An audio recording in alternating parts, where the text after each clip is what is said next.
Welcome back, everybody, to another morning workout talk. All right, morning workout talk. On the way to the gym, it's 4:32. Gonna be working out on back and legs today. I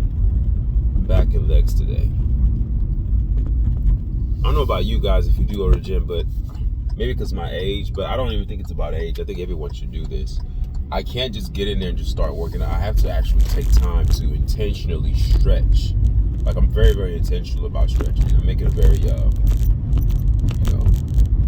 I make it a priority of mine to make sure I stretch first before I do anything. And like moving around, like warming myself up to get started. I can't just get in there and just boom, go. But yeah. I know the big news yesterday was about OJ's passing. Everyone was talking about it. I gave my 2 cents about it, and I don't give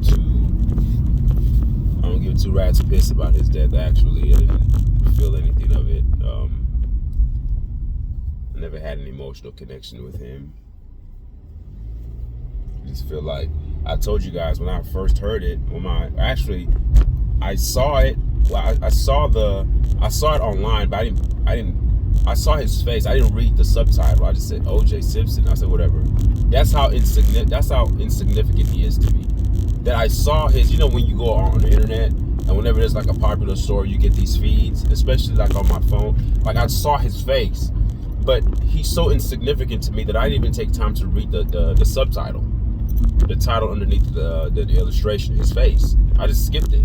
And later on, when I got home from work, my wife was like, "Oh, did you hear about OJ?" I'm like, "What about him?" She was like, "Oh, he died." And the first thing that came to my head was, "Oh, about time." Because I was like, "Oh, okay, about time." Like, it's about. And I didn't even look at I didn't even blink twice. About time. That was the first thing that came to my head. Not, oh man, no, not, oh man, oh dang, let me start reflecting back. Oh, about time. Dude was scum, man. Some of you guys, you love sports so much that you allow your passion and your fanaticism for sports to cloud your judgment and to make you forget about what life is about. I don't give a damn how great he was on the football field. And go around murdering people, writing books if I did it, getting in more trouble with the law. Like, dude, please. But, when you've impacted people in the right way, people would mourn your death. Now, I'm sure his family is grieving. His family is grieving, but maybe they're not. Maybe they're tired of him too. Who knows?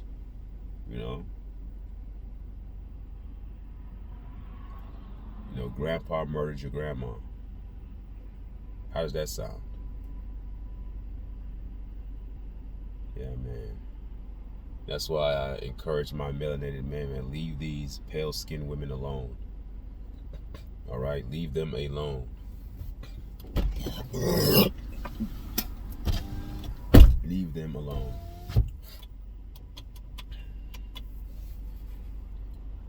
Focus on your own kind.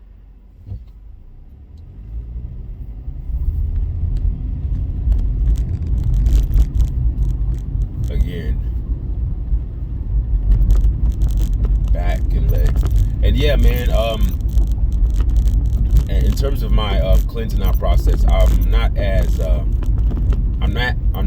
flowy as I was, but I'm now more like honking up the mucus out of my chest. So there's a process, right? My nose, my chest, and your nose is also an excretory organ. Remember, I was telling you guys about the excretory organs that you have? Yeah, those excretory organs are very important. That's where you excrete toxins. And I've been doing some research too and some reading. I don't know what you guys think about this. There's no, human beings don't necessarily have an immune system. We really don't even have an immune system. Our body in itself is just a regenerative system, is a cleansing system. Our body just regenerates itself constantly. So it's not that you're getting your immune system stronger or weaker. It's just that when we call people sick and say someone's sick, No one's sick. They're going through a regenerative process. Now, you do have certain times inside the body where you have lack of homeostasis.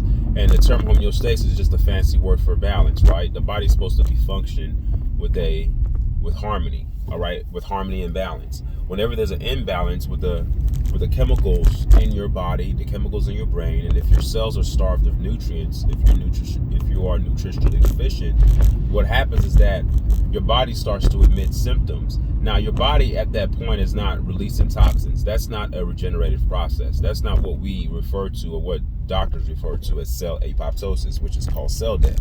That's not cell death.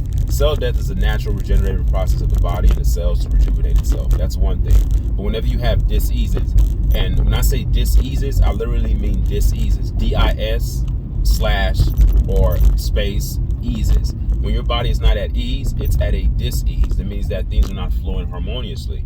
When you have symptoms of diseases, that's not a regenerative process. That's your body's alarm system, all right? It's an alarm mechanism of your body letting you know that, hey, something's wrong. So whenever you have inflammation, if you have, I don't know if you have a tumor growing, if you have fibroids, things like that, that's not the body trying to regenerate itself. That's the body letting you know, man, something's wrong. Please fix me. So there's two parts. Now, when you're going through the dis-ease phase, that's not a good thing. So I remember I was telling you guys that, being sick is not a bad thing, and that's your body's way of regenerating itself. But the whole European system is so convoluted, and they mix things up on purpose. There's a natural process that the body goes through called regeneration. All right, that's cell apoptosis, cell death. Cell dies and they have to rejuvenate themselves. Your body's ridding itself of toxins, and that's the good part. What I'm going through, I'm not going through a dis-ease. Having a runny nose and coughing up phlegm, that's the normal process of your body detoxifying itself. Okay, even when you go to take a piss and take a dump, that's your body going through a detoxification process. That's not a bad thing. What's a bad thing is the bad part of sickness. So like, sickness has two parts. In the way that the West uses the term sickness, but it should not be called sick. So right now, like if people see me and they see me blowing my nose, the first thing they'll say, "Oh, he's sick." No, I'm not sick. My body's going through a cleansing process. So they should stop using the word sick for common colds. It's common because the body goes through a common regenerative process. That's why you get the term common cold, because it happens so much. People say, we've never found a cure for a cold. You can't find a cure for the body's regenerative process. Finding a cure for a cold is in another way. When you say finding a cure for a cold, you're simply saying finding a way to harm the human body. The human body needs to go through the common process of regenerating itself. You cannot stop that process. That's no different than saying, so I'm going to stop the common breathing. If you stop the common breathing of a person, they die because they end up having lack of oxygen to the brain. So you can't stop the common cold, all right? Even the flu, when they talk about flu seasons, like those shots are irrelevant. Oh, get this shot, get this shot, get this shot, get this shot. You can't cure the body's natural mechanism to involuntarily, because it's not by your volition, it's not by your will, it's by your body's will to cleanse itself. All right. So sickness is not what sickness is in the way that the Western world applies the term sickness. You have diseases and you have regeneration. There's no such word as sick. Okay. And I think that we end up putting everything underneath that umbrella called sickness. And anytime somebody coughs or sneezes, we're like, oh, they're sick. They're not sick. Sneezing is the body's natural response of cleansing itself. So when I go to the restroom and I take a dump, am I sick? No, my body's just cleansing out toxins. If I take a piss, am I sick? No, my body's releasing toxins. That's the same thing with other parts of your body. Your respiratory system, your circulatory system, any other system in your body has to go through a process. And that's normal. That's why, think about it, guys. With all the technology we claim to have and all the ways we can stop this, till today, 2024, going into 2025, we have not found a cure for the common cold. Because it's common to the human genome. It's common to the way that the human body functions. Now, all these years, they still can't find a cure for cancer. Cancer is not a regenerative process. Cancer is the opposite of regeneration. Cancer is death. Cancer is actually dis-ease. Cancer is not cell death. As a matter of fact, cancer kills the good cells of your body. It attacks the good. Cancer is like a autoimmune disease on steroids. All right, it affects all sorts of organs in your body. And the reason why cancer can't be cured is because the culture of America induces cancer. You say, what do I mean by the culture? I'm gonna tell you exactly what I mean by the culture. The culture is the foods you eat, your diet, the lifestyle, the overwhelming amount of radiation that we are receiving when people are leaving in Bluetooths in their ears, all day. People are being exposed to bad toxic foods. It goes on and on. It's proven. I remember when I was in getting my second master's degree, I wrote a paper on cancer. The foods you eat, the oils that you cook with, that sizzling, that the fried chicken that you guys love to eat so damn much. All those are cancer causing agents, folks. And look at the back of the ingredients of many of your processed packaged foods that are in boxes. I want you guys to take the time, just do some research into what you put into your body. Don't be afraid to find out the truth. I know some of you guys finding out the truth actually means that you have to do something about it. And most people don't want to do anything about it. They want to stay, ignorant so they can just pass through life without having any kind of accountability for the things that they're doing to their own body. Those things are cancer causing agents. They're called carcinogens. Carcinogens cause cancer. Many of the foods you eat are riddled and filled with carcinogens. So that's why cancer can't be cured. And I think it's very hilarious that you have all these people donating money to cure something that's caused by the culture. I'm telling you guys, we live in a death cult. You guys are gonna think about it one day, man, that guy was telling the truth. I am telling the truth. It's just hard for you guys to see it because you guys have this, you guys have this misnomer that the government in America has your best interest at heart, that they're looking out for you. That just because the FDA approves certain foods, you have to eat it. No.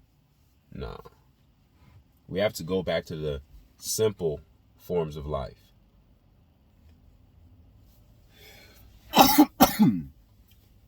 We have to go back to the simple forms of life. Eating things that have seeds in them. Eating things that come from that emerge from the microbiome, from the sedimentary layer of the earth. The earth bends its will, all right, to infuse strength into the gods of the planet, which is us. The trees yield fruit to us. They bow and they give us nourishment. But we don't look at it that way. We're trying to serve a God.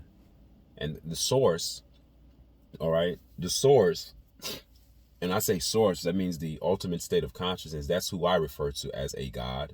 It's a power, it's a force, it's a vibration. I've said this millions of times before on these videos. It's created a reality that doesn't require anybody to worship.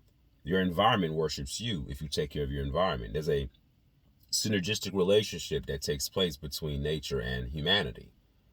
If you take care of nature, nature will take care of you. If you take care of the soil, it will emit nourishment to you, which you can eat and consume, which will heal you internally. The earth and the human body are one and the same. You say, how is that? Yeah, the earth is like 60-70% water. Our bodies are 60-70% water. I was reading to you guys the other day about the connection of how the moon's the moisture of the moon, the water of the moon, coincides with the water of the human body. And I did not know that the male species has 10% more water than the woman. So when the woman's going through her menstrual cycle, because those cycles are menstrual cycles, because they're connected to the moon phase. Our bodies are not. The European has taught you guys that everything is distinct and separate and separate from one another, but they're not separate. Everything is inclusive, and everything works in tandem with one another. It's interdependent. You're not separate from nature. Even the earth you live under, you're not separate from the earth. We are one with the earth. So the reason why a lot of people are getting sick with diseases and people are having the regenerative process of their cells going through cell apoptosis at a more frequent rate is because when the planet is polluted, so will the human being be polluted. And if the human is polluted, he or she is going to be going through more cleansing processes like I'm going through today. Or I may go through this probably like once or twice a year. Some people go through it more because they're exposed to more toxins than I am, because they're probably eating a diet that's more toxic than I'm eating. So you have to consider that. Most sicknesses I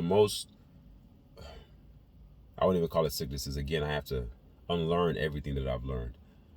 Most cleansing processes start due to nutritional deficiencies.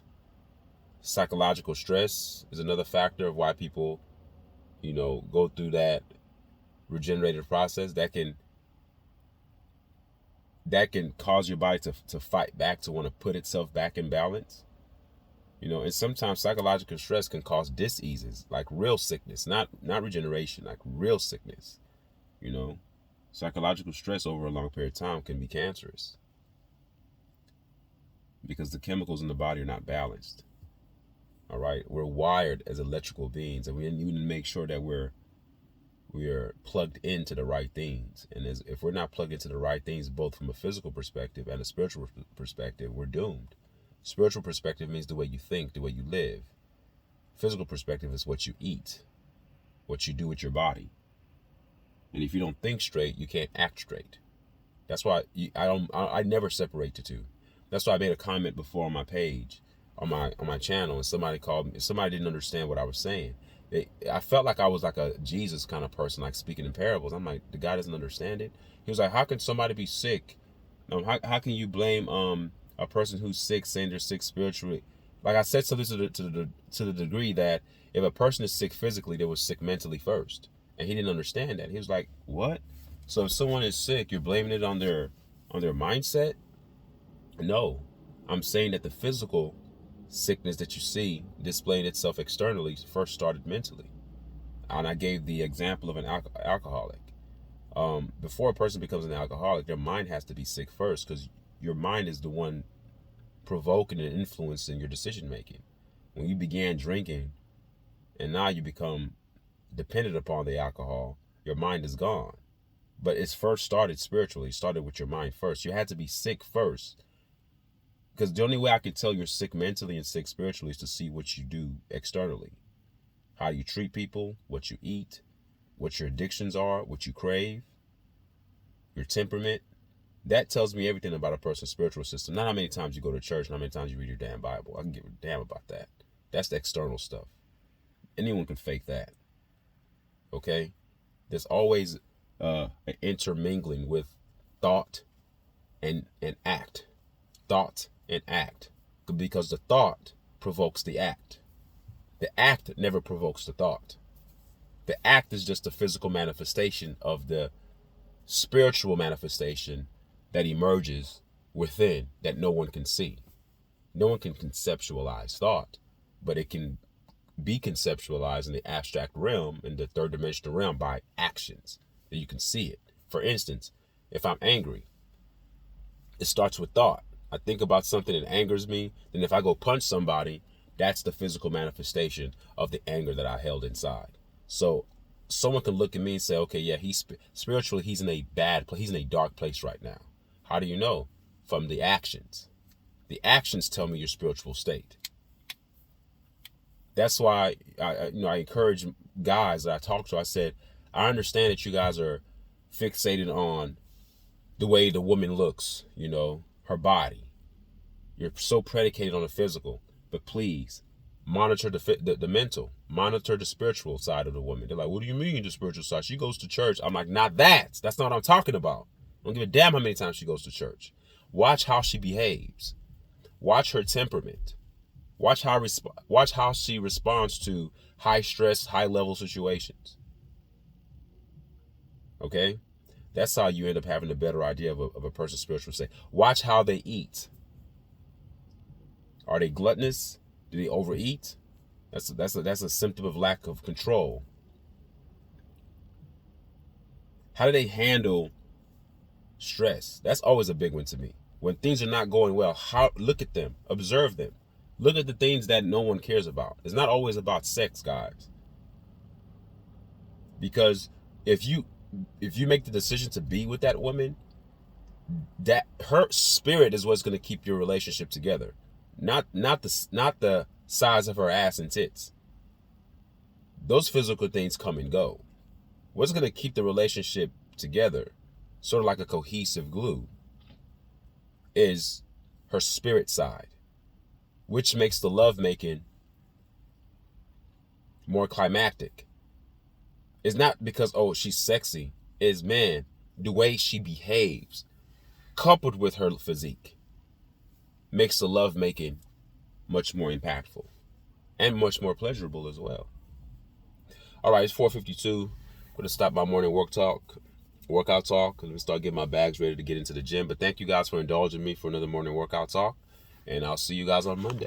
All right, thank you.